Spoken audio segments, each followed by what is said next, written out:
يا حبيبي والنبي لا تهدى، والنبي اهدى. انت قاعد برضو نفس اللي انت عملته في زيادة البنزين اللي فاتت عايز تعمله المرة دي تاني. انت مالك؟ انت يتأمن علينا ولا ما يتأمنش علينا؟ يا عم اللي عايز يتأمن عليه يروح يطلع رخصة مهنية. انا يا عم مش عايز يتأمن عليا ويبقى كوميسيون طبي ويبقى معايا رخصة مهنية يا سيدي. ومش عايز اقف في اي كمين يقول لي اركن على جنب يا اسطى. مع احترامي طبعا لسواقين التاكس. انا يا عم عربيتي الملاكي مش عايز لما اجي اطلع من القاهرة لاسكندرية، تمام، اروح اجيب تصريح عشان اطلع. انا مش عايز يا عم، ما التاكسي خلاص، التاكسي مات. التاكسي مات وبقى يدفع كل سنه 15,000 جنيه. يعني انا مش عايز ادفع 15، هتقولوا لي بقى 1000 2000 3. يا جدعان دي كلها كانت اشاعات ولسه ما فيش حاجه اتطبقت. ولو 1000 2000 3 هتبقى فتحه باب بس. بعد كده اصل ما تقنعنيش، انا راجل اهو شغال بعربيتي زي التاكس اوبر، تمام. ما تقنعنيش ان انا لما هروح ادفع ضرايب هيقارنوني بمين. يعني انا لما اروح ادفع ضرايب هيقارنوني بمين؟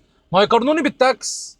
يا عم انا بدفع وبنيل، انا معايا رخصه ملاكي يا عم. انت في ايه يا جدعان؟ ده خلاص دماغه سوحته. مذكرات ايه انت في ايه يا عم؟ عايز تعمل الشو اعمل الشو بس بعيد عن الموضوع ده. انا عارف ان انت كل همك الشو والكلام ده. يا عم انت سواق تاكس، انت مش هتروح تشتري يا عم عربيه؟ روح هاتها تاكسي يا سيدي واشتغل مع البرامج.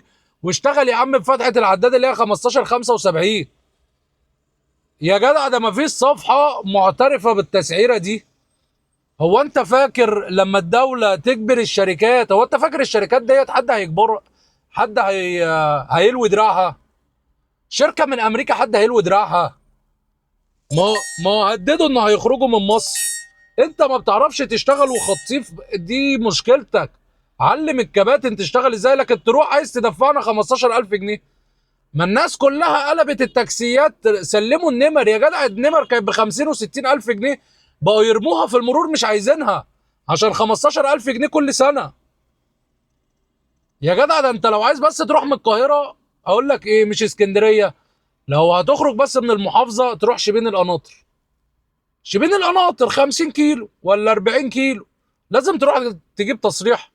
ولو حد قفشك من المرور، يا عم انا مش عايز عربيتي الملاك يا عم. انا ما عنديش مشكله لو ان انا هبقى الناس كلها عارفه ان انا اوبر، تمام. بس ما يجيش عشان اطلع من عربيتي، اطلع بعربيتي الشخصيه الملاكي اطلع بيها اي حته، لازم اروح اجيب تصريح. لازم قبل ما اخرج بالعربيه من القاهره لازم احسبها واروح اجيب تصريح وادفع لي 15,000 جنيه. انت هتخربها يا عم، روح على التاكسي وابعد عننا. يا عم اعمل شوف اي حاجه، بس بلاش الموضوع ده. يا جدعان انا لو بتكلم غلط، انا دي اخر مره هتكلم فيها عن الموضوع ده. لو انا بتكلم غلط قولوا لي انت بتتكلم غلط، احنا عايزين نتقنن. يا كباتن عايزين تتقننوا. هو انت فاكر يا حبيبي لما هنتقنن وندفع ضرائب الشركات هتعدل سعرها؟ يقول لك يا باشا انا عرض وطلب. وابسط حاجه قالوها هنغور من مصر.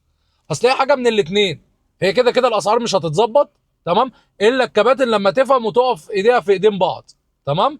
وانا بحاول على قد ما اقدر افهم الكباتن ازاي تشتغل صح، او تاخد الكيلو ب 10 جنيه فيما فوق. طيب، انت حاجه من الاتنين، لا الا الشركات دي هتغور في 60 داهيه ونمر التاكس هترجع ل 60 و70 الف جنيه تاني، تمام. وبرضه ما حدش معترف بتسعيره التاكس، لا الا هندفع ضرائب وخلاص. انت في ايه يا عم؟ هندفع ضرائب وهترصينا في العربيه ونروح نجيب تصريح وكوميسيون طبي، تمام. وتحليل مخدرات انا ما عنديش مشكله في تحليل مخدرات، بس انتوا اسالوا اي سواق تاكسي او اي سواق مع رخصه تحليل المخدرات بيحصل ازاي جوه المرور. واحد بيفضل واقف لك كده يقول لك حلل.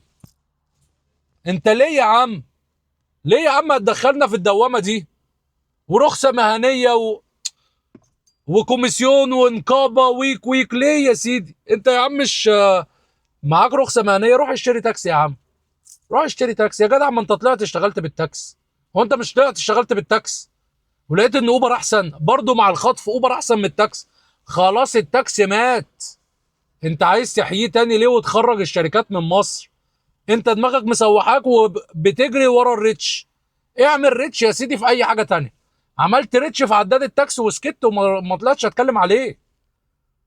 عملت ريتش انت بتطلع بتحب تعمل ريتش.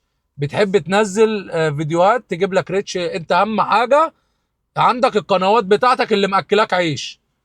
ما تقنعنيش ان انت خلاص يعني بتطلع زي حالاتنا كده، تطلع تشتغل علشان تجيب ايه؟ ما ايجار العربيه ومصروف بيتك. تمام. كل فيديو نلاقيك من هنا لهنا لهنا لهنا لهنا لهنا. تمام. وكل يوم فيديو، كل يوم فيديو. ما تقنعنيش يا جدع، ده انا بعمل كل 3 4 ايام فيديو ومش عارف اثر على شغلي. ما تقنعنيش ان انت كل يوم فيديو وكمان بتشتغل ابدا. لا الا بتجيب مصاريفك وخلاص، لكن مش شقيان زي حالاتنا. انت همك الصفحه خلاص، اعمل ريتش بس بعيد اما تاذينا. يا جدع ما تاذيناش يا جدع. اذيت ناس كتير في موضوع العربيات القسط واذيت ناس كتير في الكيلو بكام، وبتطلع تعمل دعايه للشركات. اقول لك على حاجه، اعمل دعايه للشركات، كده كده هيجيب لك ريتش عشان الناس هتدخل تهاجمك. تمام. وابعد عن موضوع التقنين. كباتن، انتوا عايزين الموضوع يتقنن؟ انتوا عايزين تتقننوا اكتبوا لي في الكومنتات. لو عايزين تتقننوا مش هفتح سيره الموضوع ده تاني. تمام. مش عايزين تتقننوا، طب اقول لكم على حاجه، عايزين تسكتوه اعملوا له الغاء متابعه. لو انتوا مش عايزين تتقننوا انتوا اللي هتقفوا قصاده. انا خلاص صوتي اتنبح معاه ومش عايز اطلع اذكره في قناتي. تمام. عشان الناس بتزعل.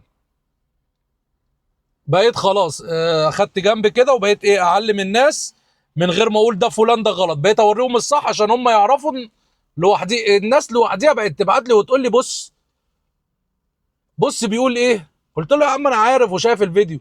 بص بيقول ايه. ولا التاني صاحبك اللي طالع ما اشتغلش بقاله شهور على البرامج، وهتلاقوه في موضوع اللابتوب اللي اتنسى معاه. ادخلوا بصوا على الفيديو كده، شوفوا اخر اوردر واخده على دي كام، واخر اوردر واخده على اوبر كام، واخر اوردر واخده على اندرايف بكام.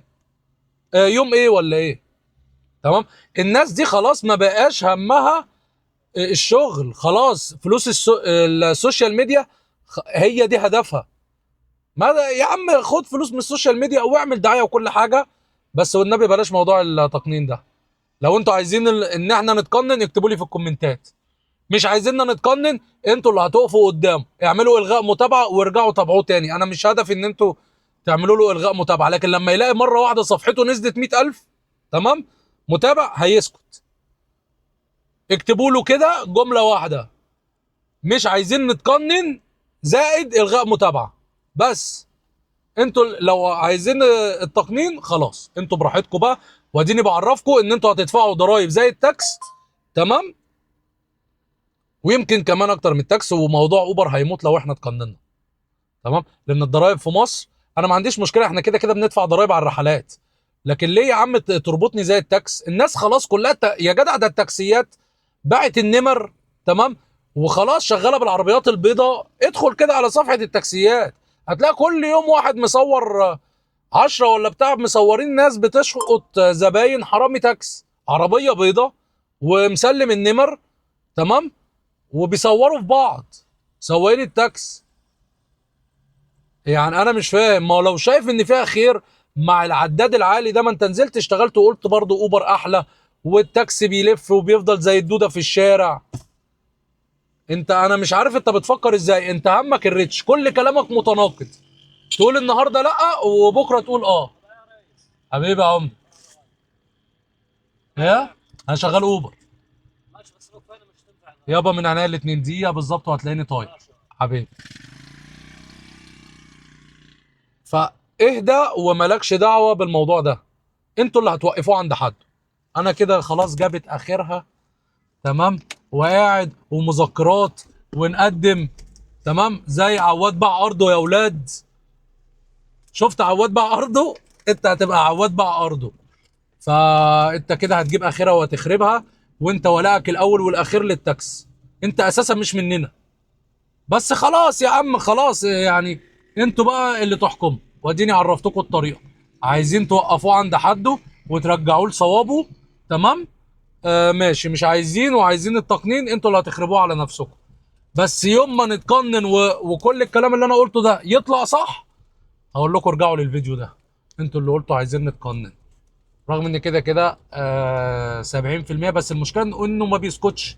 انه بيفضل كل زياده بنزين يطلع يعمل نفس الريتش بتاع كل مره. هو مش عارف يعمل فيديوهات. عن ايه؟ بيطلع يعمل ريتش عن الموضوع ده وخلاص. هو التاكس كسبان اساسا. بص على التاكسيات اللي في الشارع هتلاقي 90% منها مكسره. لو كان فيها خير ما كانش التاكسيات سلمت نمرها. عايز تخلينا احنا زي التاكس؟ انا قلت لكم الطريقه وانتوا بقى ايه. هقول لكم بعد ما الدنيا تخرب باذن الله لو اتقننا. تمام. هقول لكم ارجعوا للفيديو ده. احنا كده كده بندفع ضرايب على الرحلات. انت عايز تدفعنا تاني وتربطني واجي اخد تصريح؟ انا زهقت من انا كل ما اجي المه من حته يبظ من حته. بلمه من ناحيه الكباتن وازاهم للكباتن يبظ من حته تانيه. براحتك بقى. سلام عليكم.